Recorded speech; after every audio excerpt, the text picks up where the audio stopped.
नमस्कार, live wire news tonight के आज के इस अंक में आपका स्वागत है। मैं हूं आपके साथ रवि शर्मा। न्यूज टुनाइट में हम नजर डालते हैं दिन भर की गतिविधियों पर। तो आइए शुरू करते हैं आज दिन भर की बड़ी खबरों से। राजौरी के कालाकोट में सुरक्षा बलों और आतंकियों के बीच मुठभेड़, एक आतंकी ढेर।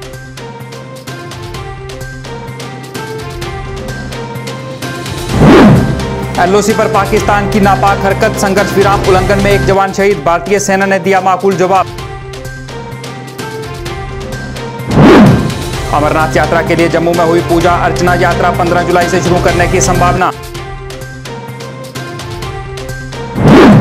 और सुरक्षा बलों की सतर्कता से बची कई बेशकीमती जानें, अनंतनाग में निष्क्रिय किया जिंदा शल।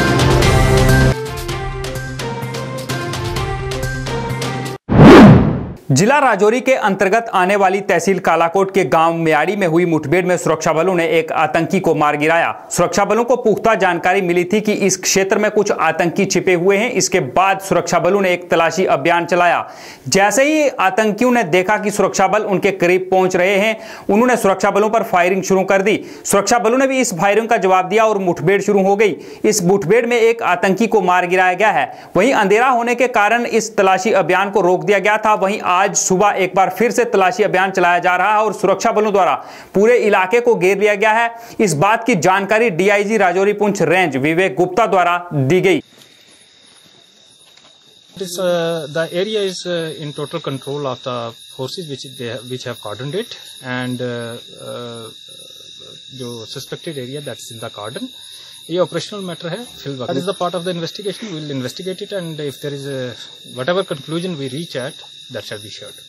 एलओसी पर पाकिस्तान की नापाक हरकत कल भी जारी रही। राजौरी जिले में सुंदरबनी सेक्टर में पाकिस्तान ने स्नाइपर शॉट से सेना का एक जवान शहीद हो गया। सेना ने भी इस नापाक हरकत का मुंहतोड़ जवाब दिया है। इस बीच पाकिस्तान ने देर रात पुंछ जिले के केरनी सेक्टर में भी गोलाबारी शुरू कर दी। सेना की ओर से मुंहतोड़ जवाब दिया गया है। सुंदरबनी सेक्टर में पाकिस्तान की ओर से वीरवार की शाम सीजफायर का उल्लंघन करते हुए गोलाबारी शुरू कर दी गई थी। इस दौरान अग्रिम सैन्य चौकियों को निशाना बनाया गया। सीमा पार से स्नाइपर शॉट से जवान को निशाना बनाया गया, जिसमें वह गंभीर रूप से घायल हो गया। उसे इलाज के लिए पास के अस्पताल में ले जाया गया, जहां पर उन्होंने दम तोड़ दिया।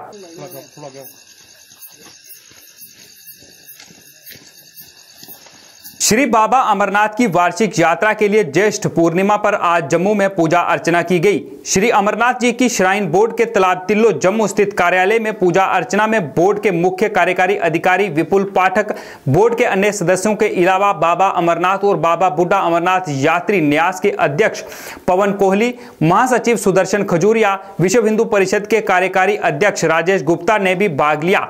जम्मू कश्मीर स्थित देश में बने कोरोना के प्रकोप को खत्म करने व लोक कल्याण की कामना के साथ सभी ने हवन यज्ञ में आहुति अर्पित की। यह पहली बार है जब कोरोना से उभरे हालात के कारण वार्षिक बाबा अमरनाथ की तैयारियां शुरू नहीं हो पाई और यात्रा के दोनों मार्ग चंदनबाड़ी और बालटाल बर्फ से ढके हुए हैं। इससे पहले यह प्रथम पूजा चंदनबाड़ी में की जाती थी, लेकिन यह पहली बार है जब जम्मू कश्मीर प्रशासन को कोरोना महामारी की वजह से यह पूजा पहली बार जम्मू में करवानी पड़ी। बोर्ड के कार्यकाल में विधिवत पूजा अर्चना कर एक तरह से यात्रा की शुरुआत कर दी गई है। फिलहाल श्राइन बोर्ड ने यात्रा के एडवांस पंजीकरण को लेकर कोई फैसला नहीं लिया है। बोर्ड ने यात्रा शुरू करने की प्रस्तावित तिथि 23 जून निर्धारित कर रखी है। ये जैसे हर साल की जाती है वैसे हुई है और अपने वक्त पे हुई है। अब आप लोगों को पता तो है पूरी दुनिया में जो महामारी फैली हुई है, उसको देखते हुए जो मुनासिब होगा वैसे यात्रा होगी। कुछ प्रॉब्लम्स तो हैं क्योंकि लॉकडाउन रहा, उसके बाद लेबर जो थी वो नहीं मिल रही थी। प्रिपरेशंस अपनी तरफ से काफ़ी हद तक चल रही हैं। परंपरा को बनाए रखने के लिए जो पूजा चंदनबाड़ी या होली केव पे हर साल ज्येष्ठ पूर्णिमा पे होती थी, कोविड की वजह से क्योंकि वहाँ हम नहीं जा सकते हैं, जो यात्रा और भोले शंकर के प्रति श्रद्धा है श्राइन बोर्ड के सभी लोगों की और जो लोग इसके साथ जुड़े हैं, उस श्रद्धा को बरकरार रखते हुए ज्येष्ठ पूर्णिमा के दिन यहाँ पर इस पूजा का आयोजन किया गया है।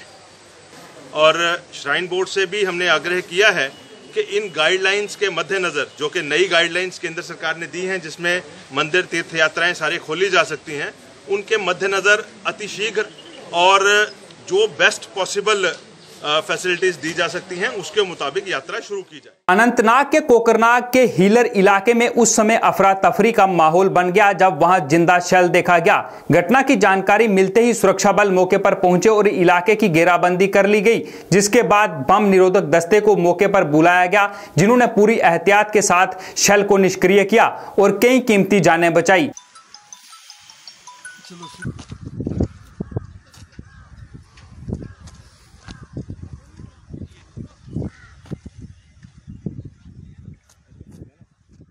विक्रम सिंह बड़वाल द्वारा आज भारतीय जनता पार्टी के इंचार्ज और trust religious social organisation department के लिए निर्वाचित होने के बाद पत्रकार वार्ता का आयोजन किया। इस अवसर पर बोलते हुए विक्रम सिंह ने पार्टी के प्रदेश अध्यक्ष रविंद्र रैना, पार्टी के संगठन मंत्री अशोक कोल व अन्य नेताओं का उन पर भरोसा जताने के लिए धन्यवाद किया और यह आश्वासन दिलाया कि वो अपने कार्यभार को पूरी ईमानदारी से निभाएंगे। इस दौरान उन्होंने कहा कि धार्मिक स्थल 8 जून से खुलने वाले हैं, इसलिए उन्होंने लोगों से पूरी सावधानी बरतने की अपील की ताकि संक्रमण को फैलने से रोका जा सके। मैं विक्रम सिंह बड़वाल, मैं भारतीय जनता पार्टी के प्रधान श्री रविंद्र रैना जी का, संगठन मंत्री श्री अशोक कोल जी का और भारतीय जनता पार्टी के पूरे परिवार का शुक्रिया अदा करता हूं, जिन्होंने एक बार फिर मेरे को मौका दिया, जिसमें मेरे को को इंचार्ज बनाया गया है सोशल जस्टिस, रिलीजियस और ट्रस्ट का। कोरोना से इस समय सारा देश लड़ रहा है और इससे निजात पाने की कोशिश कर रहा है। ऐसे में हर कोई इस लड़ाई में अपना योगदान और सहयोग दे रहा है। वहीं इस लड़ाई में बच्चे भी किसी से कम नहीं हैं, वो भी इस महामारी को फैलने से रोकने में अपना योगदान दे रहे हैं। ऐसे ही हैं बांदीपुरा कश्मीर के मोहम्मद उस्ताद, जो कि 4th क्लास में पढ़ता है और वह घर घर जाकर इकट्ठा कर कुछ वस्तुओं को मास्क बनाता है, जो कि एक मुखौटे की तरह है और आम मास्क से थोड़ा अलग है। उस्ताद का कहना है कि इस बीमारी को फैलने से रोकने के लिए मास्क बेहद जरूरी है। उस्ताद के इस काम से उसका परिवार और पड़ोसी भी काफी खुश हैं और उसके इस काम की सराहना कर रहे हैं।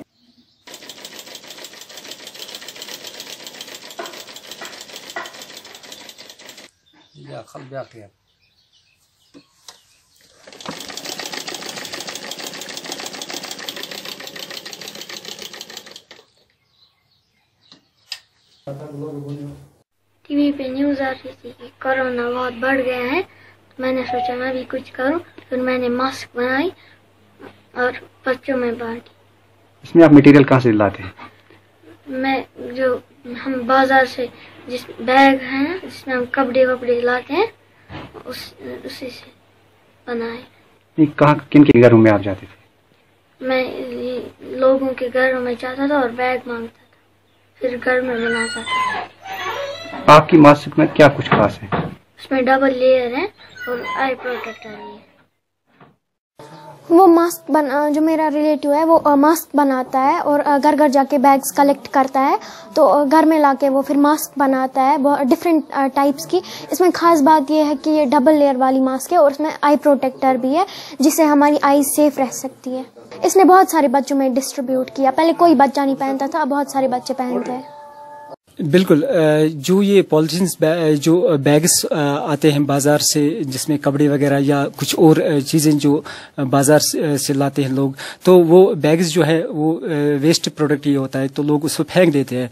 तो इसका आइडिया ये आया कि ये जो बैग्स हैं क्यों ना इसी से ये काम लिया जाए और इन्हीं की मास्क बना दी जाए। कोरोना वायरस का असर समाज के हर वर्ग पर पड़ रहा है। रणवेश्वर मंदिर शालामार के बाहर फूल विक्रेता इस महामारी के चलते आर्थिक तंगी का सामना कर रहे हैं। फूल विक्रेताओं का कहना है कि पिछले काफी समय से धार्मिक स्थल बंद होने के कारण उन्हें अपने जीवन का निर्वाह करने में काफी परेशानी का सामना करना पड़ रहा है। उन्होंने कहा कि वह अपनी आजीविका के लिए इस कमाई पर ही निर्भर हैं और काम न होने से उन्हें काफी परेशानी हो रही है। उन्होंने सरकार से मदद की गुहार लगाई है। मंदिर तो बंद ही है, 2 महीने से हो गया बंद, तो बहुत मुश्किल है। फूलों का भी काम नहीं है। इधर हमें पहले डांटते कि बाहर नहीं आना, लॉकडाउन है, तो हमने सोचा चलो बाहर बैठेंगे, घर में बैठ गया तो वो भी मुश्किल हो जाता। घर में लेट लेट के थक गए हम, तो अब आगे काम करने, मगर काम नहीं है, मार्केट में काम नहीं है। सरकार से भी हमें कोई मदद नहीं मिली है। वो 5 किलो चावल 10 किलो आटा मिल जाता, वो घर में उसके साथ गुजारा नहीं होता है। बहुत मुश्किल, हमने बहुत मुश्किल दिन देखे घर में बैठ के। चैम्बर ऑफ कॉमर्स कश्मीर के प्रधान शेख आशिक ने सरकार से इंटरेस्ट माफ करने की अपील की है। उन्होंने कहा कि पहले 5 अगस्त के बाद से खराब हुए हालात और अब लॉकडाउन के चलते उन्हें बेहद नुकसान हुआ है। ऐसे में सरकार को ट्रेडर्स की मदद करनी चाहिए और लोन पर इंटरेस्ट माफ किया जाना चाहिए।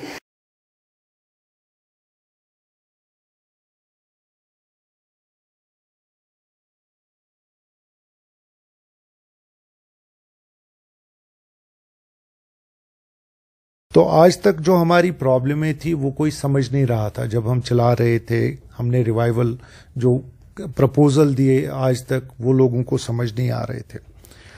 तो जैसे ही 60 दिन हो गए तो यूनियन फाइनेंस मिनिस्टर ने अनाउंस किया पैकेज, आरबीआई आ गया।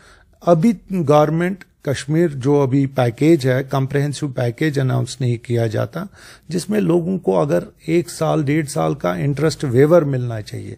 मेरे ख्याल से ये एक जरूरत है यहाँ की।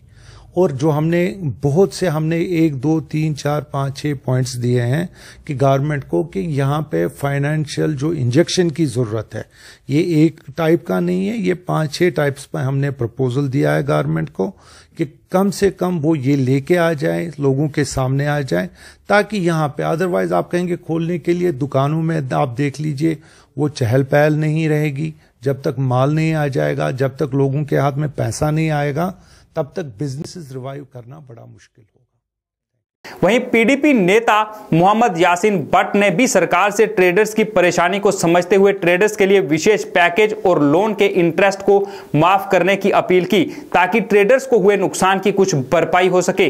गवर्नमेंट को उनकी तरफ तवज्जो देना जरूरी, वक्त की जरूरत है, थोड़ा सा उनको हेल्प करना चाहिए। और जो बाकायदा तौर पर उनके खातों में बैंक लोन है, उस बैंक लोन का इंटरेस्ट माफ करना चाहिए और उनकी तरफ एक खास पैकेज का ऐलान किया जाना चाहे, जिसे वो बाकायदा तौर पर अपने उन यूनिटों में जो उनके मुलाजिम है उनका कम से कम आयाल पाल सकते। भदरवा पुलिस द्वारा आज एक चोरी का मामला सुलझाते हुए 10 तोले सोने के साथ एक चोर को गिरफ्तार किया गया। पुलिस ने पत्रकार वार्ता में इस मामले में जानकारी दी और बताया कि प्रेम नगर पुलिस स्टेशन में सितंबर 2019 में एक व्यक्ति ने उनके घर पर चोरी का मामला दर्ज करवाया था, जिस पर कार्रवाई करते हुए आरोपी को जम्मू बस स्टैंड से गिरफ्तार किया गया और चोरी का सामान भी बरामद किया गया। परवेज अहमद जो किश्तवाड़ का रहने वाला है, उस पर जीरोइंग हुई। उसको हमें जम्मू से अरेस्ट करके लाया और उसने जब डिस्क्लोज किया कि सोना उसी ने चोरी किया हुआ है, उसके डिस्क्लोजर पर ये 10 तोला सोना जो मान सिंह ने अपनी एप्लीकेशन में कहा था कि ये चोरी हुआ है, वो हमने बरामद किया हुआ है। और ये चोरी का केस हमने सॉल्व किया हुआ है और विद इन डेज हम इसको कोर्ट में चालान पेश करेंगे। अहमद ये पहले भी चोरी के केसेस में इन्वॉल्व रहा है। इसके खिलाफ किश्तवाड़ में भी एक पर्चा है, जम्मू में कुछ पर्चे हैं, डोडा में पर्चा है। तो इसीलिए इसको हमने राउंड अप किया था और इसको जब इंटरोगेट किया गया तो इसने कन्फेस किया कि मैंने चोरी की हुई है और इसी के डिस्क्लोजर पर हमने सारी चोरी बरामद की। तो क्या सर ये अकेला चोरी करता है, ग्रुप है पूरा, या उन पे भी कुछ है कि एक्सपेक्टेड है कुछ और अरेस्ट भी होंगे?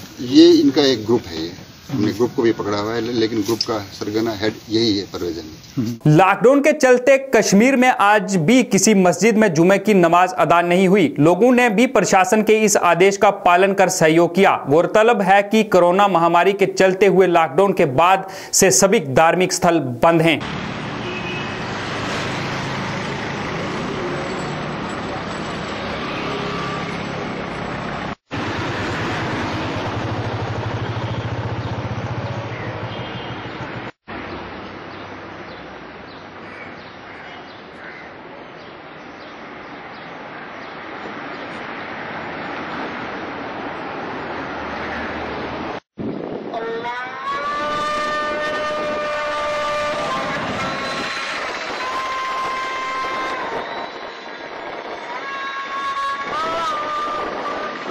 उधमपुर में कल आए नए कोरोना संक्रमण मामलों के बाद प्रशासन सतर्क हो गया है और पूरी तरह से सख्ती बढ़ा दी गई है।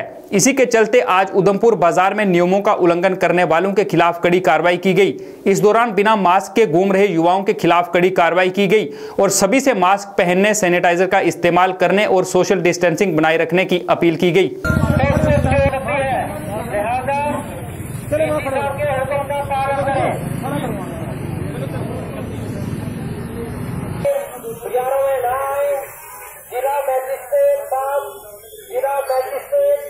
छोटे बच्चे के साथ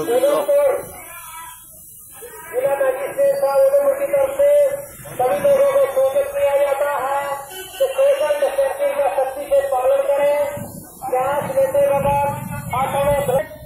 उधमपुर की तरफ से सभी दुकानदारों को सूचित किया जाता है कि वो डीसी साहब की गाइडलाइन की तरफ ध्यान दें। दुकानें खोलने का समय सुबह 9 बजे से लेकर शाम 5 बजे तक है।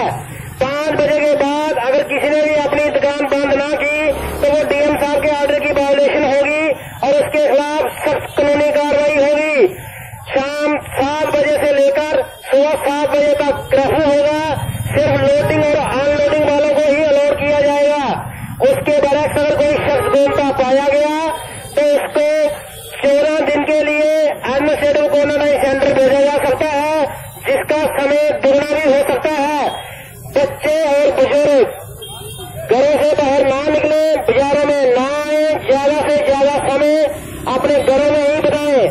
दुकानदारों से अपील है कि ग्राहकों से कैश लेते वक्त हाथों में ग्लव्स और सैनिटाइजर का यूज ज्यादा से ज्यादा करें। और जो 2 व्हीलर 4 व्हीलर लेकर लोग बाजारों में आ रहे हैं तो सही पार्किंग पर लगाएं। नो पार्किंग जोन पर कोई भी गाड़ी अगर खड़ी करेगा तो उसकी गाड़ी सीज कर दी जाएगी। 2 व्हीलर पर सिर्फ एक ही चलाने वाला अलाउड है। मैं सभी लोगों से 2 व्हीलर वालों से खासकर ये अपील करता हूँ कि डीसी साहब के हुक्म का पालन करें। 2 व्हीलर पर सिर्फ सिंगल बंदा ही अलाउड है।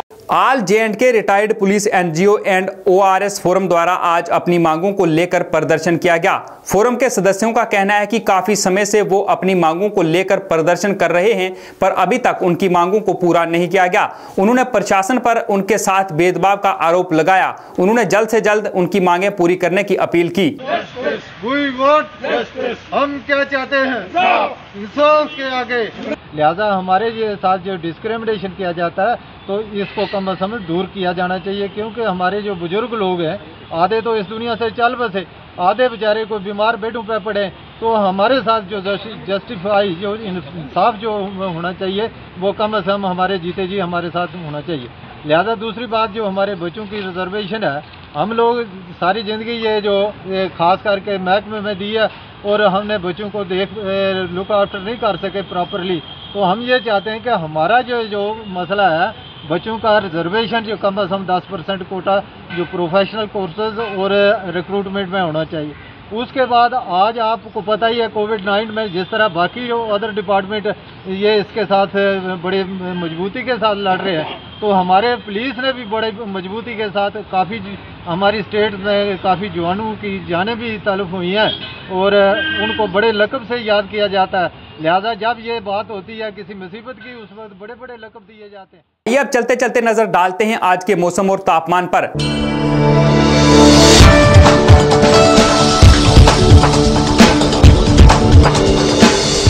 जम्मू में आज का अधिकतम तापमान 34 डिग्री सेल्सियस रहा, जबकि न्यूनतम तापमान 23 डिग्री सेल्सियस दर्ज किया गया। वहीं कश्मीर की बात करें तो कश्मीर में आज का अधिकतम तापमान 24 डिग्री सेल्सियस रहा, जबकि न्यूनतम तापमान 14 डिग्री सेल्सियस दर्ज किया गया। मौसम विभाग के अनुसार आने वाले 24 घंटों के दौरान जम्मू कश्मीर में मौसम साफ रहेगा। लाइव वायर न्यूज टुनाइट के आज के इस अंक में फिलहाल इतना ही। इसी के साथ मुझे दीजिए इजाजत। पर जाते जाते अगर आप किसी भी समस्या से परेशान हैं और आप अपनी आवाज प्रशासन तक पहुंचाना चाहते हैं तो आप लाइव वायर से संपर्क कर सकते हैं। हम आपकी समस्या को हल करवाने की पूरी कोशिश करेंगे। नमस्कार।